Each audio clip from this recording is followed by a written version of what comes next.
Hey, it's Brock here with Rock Hill Farms, and I've got a little job for the skid steer today.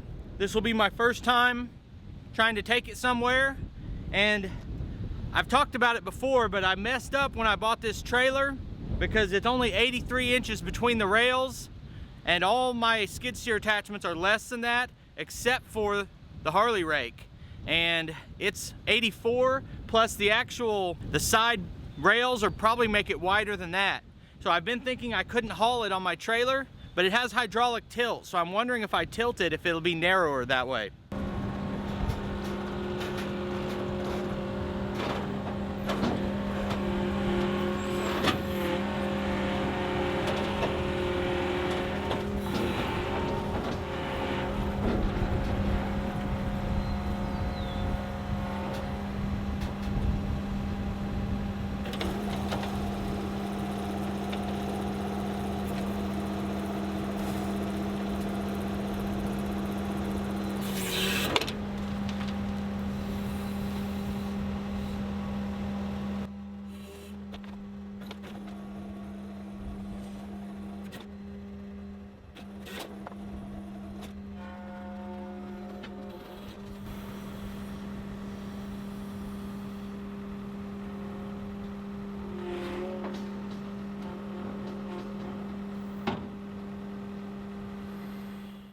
In the time since I bought this trailer and ordered this machine, I've worried quite a bit about whether or not I was going to be able to haul this Harley Rake on this trailer because of the side rails.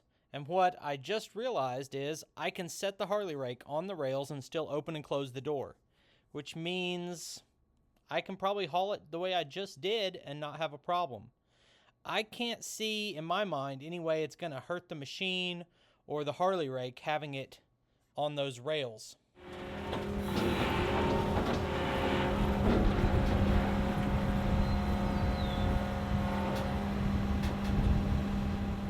So I tilled this in a video recently, and then they brought a pile of composted material and spread it on top of that. That's why it's so wavy. It needs to be hit a second time. Might be a little overkill to bring this, but this is gonna pulverize it better than a tiller, and I think it's gonna do a good job. So I'm gonna show you the controls, how to operate it, then we'll actually get the work done. Okay, we'll power on.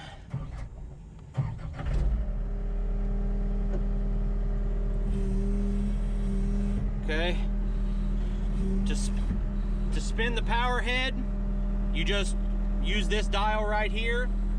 This spins it one way, this spins it the other way.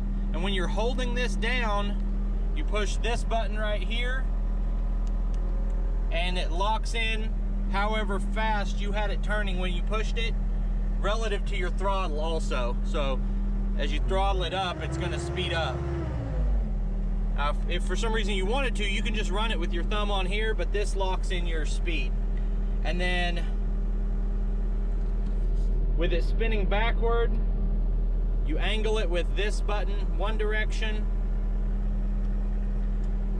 and the other direction with the other button.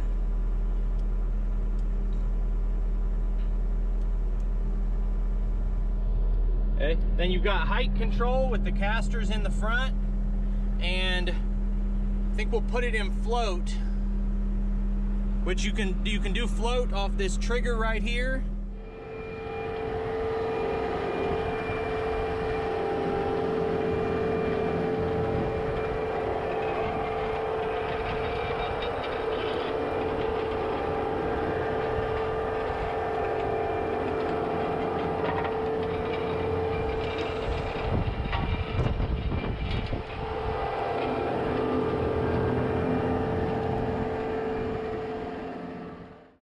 If you followed the Quonset Hut series, you might recognize my friend Billy, who is now running the skid steer.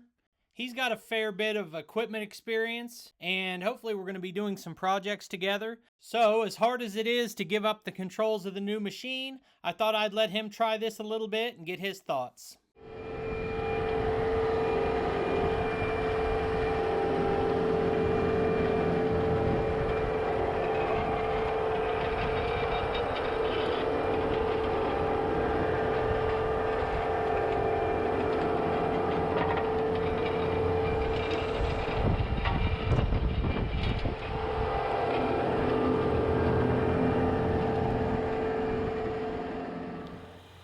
This is really bumpy before he starts on it, and I would describe it after he works it as pulverized perfectly and very nearly perfectly leveled, but only about 2 inches deep, which I think is what you're looking for with this.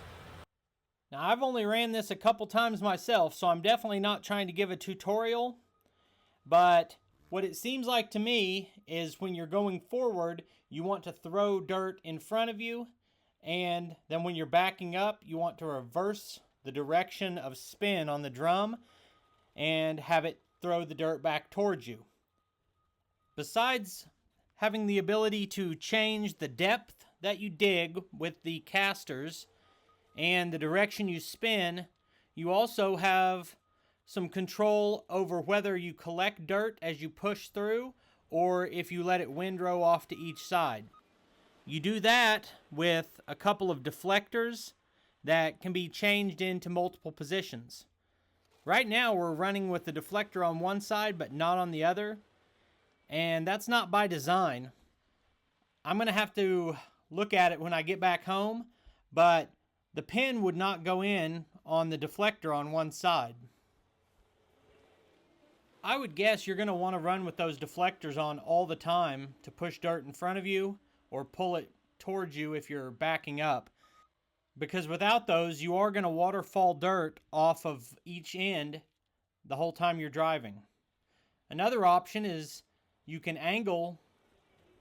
Here you can see Billy is running it angled to one side so that any fall off kind of gets pushed off to that side. I think this is going to work perfectly for grading around the Quonset hut and building a road for me to come around behind, and even just leveling everything out around the pond where it's kind of a mess.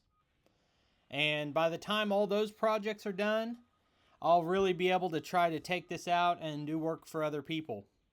This is technically a paid job, but I still felt it was a pretty good place to experiment because they're just planting a garden here, so precision is not required. All right, so I got to tell the truth here. It drove me crazy watching him run my machine that I've only ran for about an hour, but I wanted him to get a feel for it. You're sold on Deere now, right? All the way? The thing that I liked about this one that I've never had on a skid steer was the I don't remember what the term is, but the suspension on the hydraulics or on the loader, that really made a huge difference whenever you were moving around with a heavy attachment. It not bucking the machine, that the attachment is floating while you're moving around. Like I don't know what that's called, but that was really neat. I don't know if I've said this to you, but part of my decision making was I prioritized raw lift and push power over maybe more advanced features or a nicer backup camera or something like that. But yeah, that was part of my decision making. The only complaint I have about this machine and other machines with the front door is that the attachment has to be all the way on the ground in order for you to be able to get in and out. And that has caused me a problem once on a rented machine. I picked up a pallet of plywood that weighs 3,500 pounds, and my runner fell over where I want to set it, and the only way I couldn't set it down anywhere to put my runner back, so it can be a problem. But that power rake though will do some damage. I think if you get the hang of how to use it, I think you can do a ton of work in a short amount of time with it. Well, it was really easy to learn. I mean, this here was as you saw, was very clumpy. I just spread it out as best I could with the front end loader, and it just smoothed it right out. I mean, it's not as smooth as we could have got it, but I want to go home. And that was his first time ever using a power rake too. So anyway, I appreciate you taking time to watch this video. I'll put links over here to more of our videos, and I'll see you next time.